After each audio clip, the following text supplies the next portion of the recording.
সুপ্রিয় দর্শক মণ্ডলী, আশা করি আল্লাহ তাআলার রহমতে আপনারা সকলেই ভালো আছেন। আজকে আমি এক এমন বিষয় নিয়ে আপনাদের কাছে এসেছি, আর যে বিষয়টি নিয়ে আজ আপনাদের সাথে আলোচনা করব তা আপনারা হয়তো অনেকেই জানেন না। তা হলো জান্নাতের নামের অর্থ কী, জান্নাত কয়টি এবং জান্নাতের নদীর নাম ও ঝর্ণাসমূহ। তবে চলুন তাহলে শুরু করি আমাদের আজকের আলোচনার বিষয়, জান্নাতের নদীর নাম ও ঝর্ণাসমূহ সম্পর্কে বিস্তারিত আলোচনা। আপনি কি জানেন জান্নাত নামের অর্থ কী?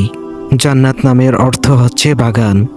আপনি যদি জানেন তাহলে তো আলহামদুলিল্লাহ, আর যদি না জেনে থাকেন তাহলে জান্নাত নামের অর্থ কী সে সম্পর্কে জানতে আমাদের সাথেই থাকুন আর জেনে নিন জান্নাত নামের অর্থ কী। জান্নাত একটি আরবি শব্দ, ফার্সি ভাষায় জান্নাতকে বেহেশত বলে, আবার জান্নাতকে বাংলা ভাষায় স্বর্গ বলা হয়। এই আরবি ভাষায় জান্নাত অর্থ বাগান। পবিত্র আল কোরআনে 8টি জান্নাতের নাম উল্লেখ রয়েছে, যা আমরা অনেকেই জানি, কিন্তু আমরা অনেক মুসলমান বেহেশত বা জান্নাত কয়টি, জান্নাতে কয়টি নদী আছে, জান্নাতের নদীর নাম ও ঝর্ণাসমূহ সম্পর্কে কিছুই জানি না। আল্লাহ তাআলা পবিত্র কোরআনুল কারিমে 8টি জান্নাতের নাম উল্লেখ রয়েছে। এই 8টি জান্নাত আল্লাহ তাআলা তার প্রিয় রাসূলের অনুসারী এবং মুসলিম বান্দাদের জন্য তৈরি করে রেখেছেন। আল্লাহ তাআলা জান্নাতের ভিতর এমন নাজ নিয়ামত রেখেছেন যা পৃথিবীর কোনো চামড়ার চোখ বা কোনো মানুষের মনে কল্পনাও আসেনি। আর এই 8টি জান্নাতে একটিতে কেউ যদি প্রবেশ করতে পারে সেই ভাগ্যবান বান্দা অনন্তকাল পর্যন্ত সুখে শান্তিতে জীবন যাপন করবে। আল্লাহ তাআলার 8টি জান্নাতের নাম হলো জান্নাতুল ফেরদৌস, জান্নাতুল নাঈম, জান্নাতুল মাওয়া, জান্নাতুল আদন, জান্নাতুল দারুস সালাম, জান্নাতুল দারুল খুলদ, জান্নাতুল দারুল মাকাম, জান্নাতুল দারুল কারার। আল্লাহ তাআলা তার নেককার মুমিন বান্দাদের জন্য চিরস্থায়ী সুখের স্থান জান্নাত তৈরি করেছেন।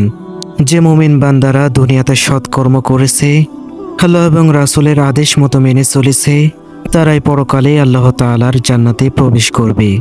হযরত মুআবিয়া রাদিয়াল্লাহু আনহু থেকে বর্ণিত, নবী করিম সাল্লাল্লাহু আলাইহি সাল্লাতু ওয়াস সালাম বলেছেন, নিশ্চয় জান্নাতের মধ্যে থাকবে পানির নদী, মধুর নদী, দুধের নদী এবং মদের নদী।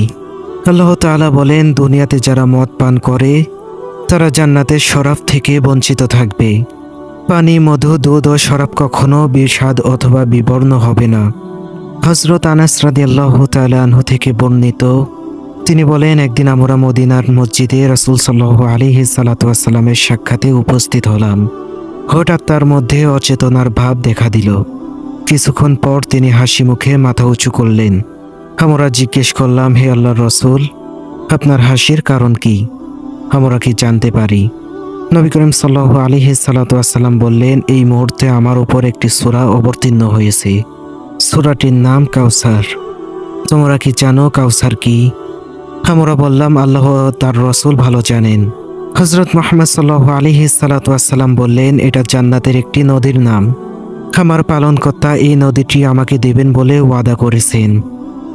এই নদী থেকে কিয়ামতের দিন আমার উম্মত পানি পান করতে পারবে। সুবহানাল্লাহ। জান্নাতের কাফুর ঝর্ণা আছে। এই ঝর্ণার পানি হবে সুঘ্রাণ ও সুশীতল। এই ঝর্ণার পাশ দিয়ে যে জান্নাতি মেহমান যাবে, তিনি এই কাফুর ঝর্ণার সুঘ্রাণ অনুভব করতে পারবেন, যা তিনি আগে কখনো অনুভব করেনি। দুনিয়ার কোনো সুঘ্রাণের সাথে এই ঝর্ণার পানি তুলনা করা যায় না। কাফুর ঝর্ণার সুশীতল পানি পান করলে দেহ ঠান্ডা হয়ে যাবে। জান্নাতের মধ্যে বান্দা যখন এই পানি পান করবে তার আর সহজে পিপাসা হবে না। জান্নাতের আরেকটি ঝর্ণার নাম সালসাবিল।